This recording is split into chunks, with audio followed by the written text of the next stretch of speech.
Heroica Veracruz. What a fitting name. This city has faced its share of trials over the centuries, yet it has always, with a spirited resilience, found a way to bounce back. Kind of like the waves of the Gulf of Mexico that roll onto its beaches. Veracruz has a rhythm, a strong, steady beat, marimbas and all, that tell the story of a city that never gives up. I don't know about you, but when we travel, we kind of realize that each city teaches us a lesson. And here, we're reminded about how the universe always has a plan. We just need to embrace the ride, just like Heroica Veracruz has always done. But one thing is for certain. Every cup of coffee here is outstanding, and regardless of if you choose to explore the Sierra Madre or the beach next to weekend, you're in for a good time. So join us as we explore not just a city, but a testament to endurance and resilience that's waiting here for those curious enough to go off the beaten path. Welcome to Veracruz!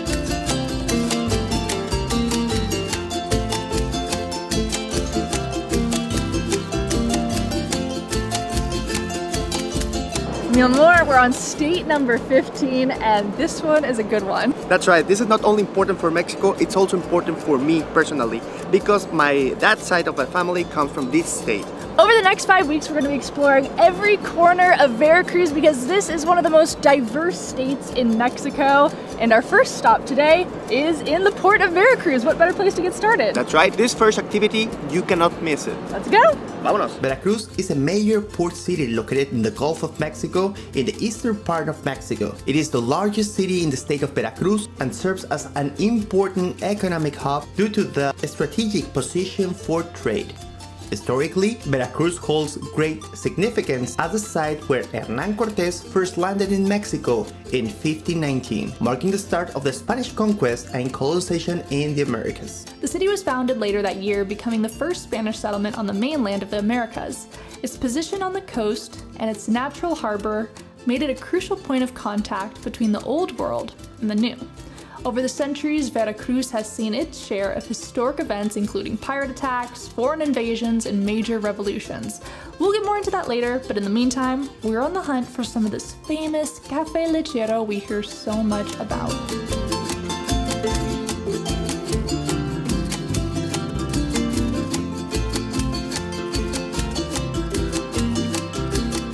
In my family they say, if you come to Veracruz, but you didn't try a lechero in the Gran Cafe de la Parroquia, you didn't come to Veracruz. So that's how we're starting our day. Now the lechero is a traditional way to drink coffee over here. And they pour the milk, well, we're gonna show you how is it. Now, if you come over here and you say, which one is it? The Parroquia, the Gran Cafe de la Parroquia, the Gran Portal, whatever, there's 3 or 4 around. But don't worry, they will put lechero the same way, so don't get too stressed about it. We heard it's called La Parroquia because it was next to La Parroquia. Some family members changed location, so right now there's 3 or 4 with similar names, so it's easy to get confused, don't stress out. We chose this one because they put something that is called Desayuno Porfirio. Porfirio Diaz was somebody that was very, very important for good or bad in Mexican history. They say the last breakfast that he had in Mexico was this. Desayuno Porfirio, that is papaya, a lechero, and a canilla. Before he needed to take the boat that took him to France, and then he passed away over there. So, this is history here. Let's start our day of Veracruz. And in addition to them serving their coffee in such a fun way, it's almost like a show, Veracruz is known for its coffee. So we're gonna get a chance to try some of the best coffee in the world right now. And in addition, I'm trying another dish that's popular in Veracruz called the bomba. I was not expecting this. I had no idea what was going to be served to me. This is almost like I think it is, a concha pastry. Yep. That you see at all the Mexican bakeries. And they can fill it and make it somewhat of a sandwich. And inside mine has beans and cheese. My mind can't comprehend how this is gonna taste, but it looks so good. This is so good.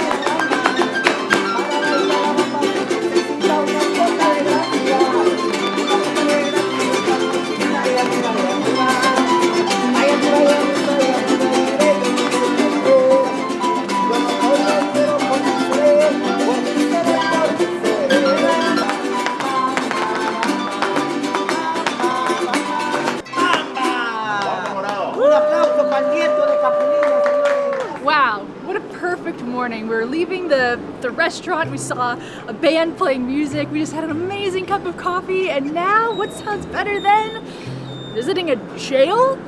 I don't know what Martina's got us up to, let's go check it out. The name of the place, San Juan de Ulúa. This fortress is one of the first things we notice when hanging around in the city center, and it has quite a story behind it. Built by the Spanish in the 16th century, the complex served not only as a fortress, but also as a prison. It was designed to guard Veracruz against the constant threats of pirates and enemy forces, and its history is a thrilling blend of power struggles, heroic resistance, and dark tales. It was the last place of Spanish power in Mexico, holding out against Mexican forces for 2 years, even after the country declared independence. Something that is amazing about San Juan de Ulúa is like 80% of everything over here, it's made out of coral, and there's 6 types of coral. So this is amazing, and you can see it all around. However, San Juan de Ulúa holds darker stories. Its reputation as a prison is infamous, with its dungeons known to house political prisoners during the Mexican Inquisition and the Mexican Revolution. It's said that the fortress is haunted by the spirits of those who met cruel ends within its walls, and that really doesn't surprise us. Over here in the actual jail, it feels like a weird vibe, let me tell you that. And right now there's stalactitas y stalagmitas. I don't know how to say that, Jules. Stalactites and stalagmites. That.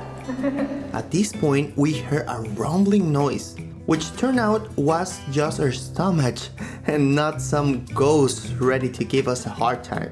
It was lunchtime, and you know we were in search for local dishes. Specifically, we're on the hunt for something called Picaditas, right? That is correct. So every time we pass by here, we see it's completely packed. So that's a good sign. Over here, this place is called Los Mandiles, and it's been open since 1986. It's so funny when you start to travel around Mexico to the different states and you realize some of the dishes are the same in each state but called different things. And from what I can tell, Picaditas is very similar to a sope. That is correct. That's good that you noticed. Yeah. Juliana ordered bistec and I ordered chicharrón. Yeah. We are hungry. Let's give it a try.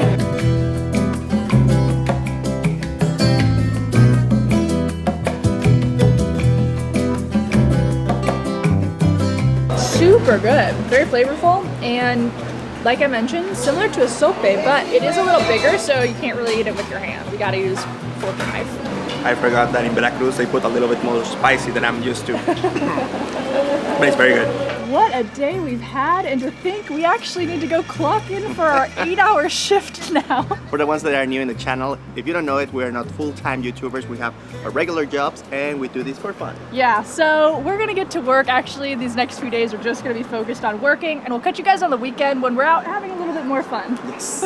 I love traveling with you because you're the best tour guide. You were telling me about how Veracruz is such an important port. Yes, in the entire history of Mexico, is the most important port. Actually, before we have planes, Veracruz was the entry of the entire country, you know, and also it gained the title of the heroic, La Heroica Veracruz. Not only one, not only twice, multiple times because of that. Yeah, and I think that the perfect place for us to learn a little bit about its military history and the importance of this port is the Naval Museum here. This place is huge. We have a lot to discover here, so you want to take a look around? Let's start it.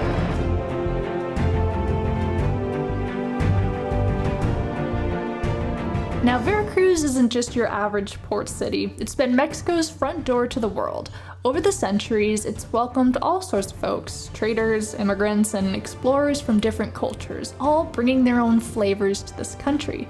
But this door hasn't always swung in Mexico's favor. You see, Veracruz's prime location, just a stone's throw away from Mexico City, made it the perfect target for invaders. This city has seen its fair share of battles. It was invaded twice by the US, once in the mid-1800s during the Mexican-American War, and again in 1914 during the Mexican Revolution. These attacks left a big impact, and because of them, you'll notice a strong military presence here, which leads us to the Naval Museum. This is very cool. Are we there yet? Not yet. Here, each exhibit tells a tale of bravery and resilience of a city that defended Mexico time and again. It's a place of immense pride for Jarochos, which, by the way, that's how you call the people from Veracruz. Wow. This is exactly what I was telling you. Heroica. 4 veces heroica. 4 times. 4 times. Yes. 4 times champion. Now, I don't think you guys know this on the channel, but I come from a military family. My dad was in the Air Force. I was actually born on an Air Force base, and so I know my dad would love this place.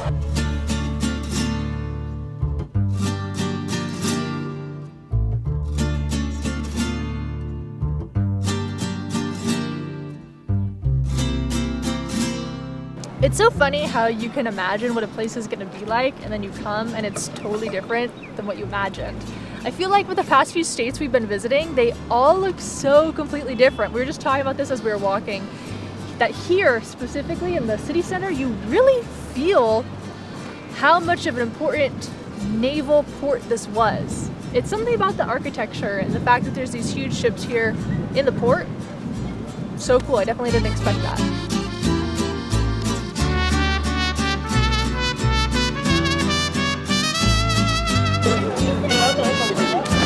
Over here next to the port, they just 10 coins, normally 10 pesos, to the sea, and they pick them up. Oh, that's so interesting. What a business. Here in Mexico, everything can be a business. Oh yeah, you know it.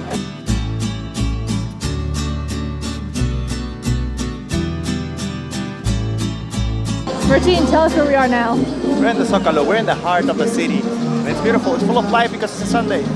So one thing that I know about Veracruz is the music and the dance here is unique, and Martin really enjoys it. So one big mission we have during this video is to get a taste of that. We're still on the look, we might be a little too early, but in the meantime, we're gonna check out this church back here because you gotta see the church of the city or visit them. It's just a thing you do in Mexico.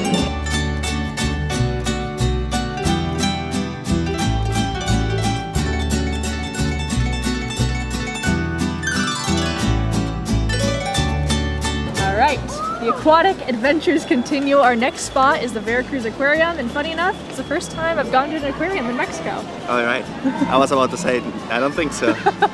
Actually, we have high expectations because we just visited the Georgia Aquarium. Yeah, we're gonna try to lower those expectations, so let's see how Veracruz does it. We were surprised to find out that the Veracruz Aquarium is the largest in Mexico and Latin America by area. It's home to 3,000 species of both local and international marine life, and it's just 170 pesos to enter. They have some pretty cool displays, but definitely avoid coming here on a Sunday like we did because it gets very crowded.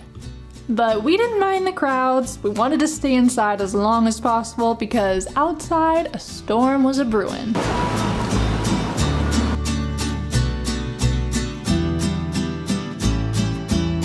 I don't know how we managed to do it, but we picked the windiest day to come to Veracruz. The locals have told us it is abnormally windy, but we will not miss out on walking the Malecon, even if my hair ends up looking like this. It's a cool spot, I promise. Oh my god, the stabilizer blew over. And this is where the universe reminded us that sometimes things just aren't meant to be. The restaurant you walked through intense winds for is actually out of business. It's closed. No, it isn't. No, it isn't. And while it may seem like bad luck, there's something better ahead.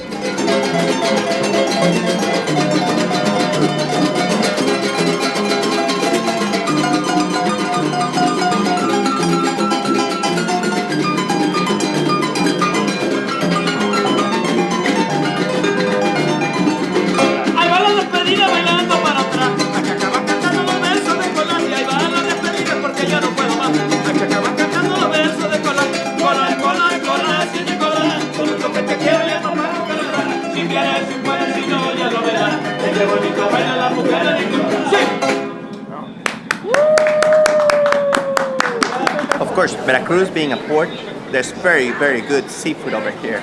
So we're walking around, checking restaurants, and then, well, I have to tell you a secret.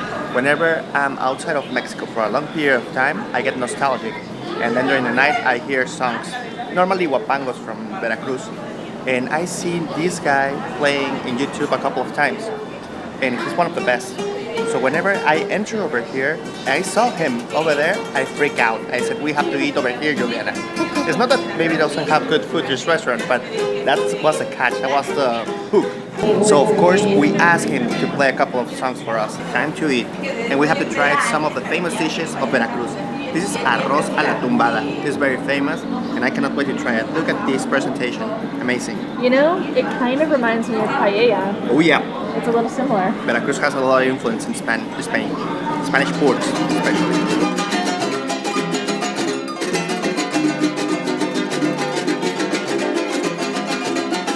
Delicious. Now, you wouldn't know this, but Martine and I talk pretty often about fate.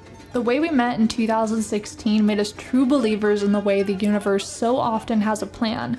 We could have picked any restaurant today, but we ended up here, getting a private performance from two musicians that had no idea the significance they'd played in Martine's life. But the universe wasn't done showing off quite yet. You see, my biggest inspiration as a filmmaker has always been the Vagabrothers. We never would have believed that a spur-of-the-moment stroll back to the Zocalo would lead us to what happened next. It seems like in Zocalos like this, there's always something going on, and we ran into someone familiar. Come say hello. Hey, what's up? It's Marko from the Vagabrothers. This guy has been my biggest inspiration for filming for years, and we happened to run into him here. How cool is that? I know, I was just walking through the plaza and I was like, there's no gringos here. I'm the only one. And then she's like, ah, hey! And so, you know, it turns out that I think we're the right type of gringos, exploring the right type of cities in the right kind of way. Absolutely. And that's a wrap on Veracruz. So long. Travel well. Make the world your neighborhood. See you guys next time. Bye.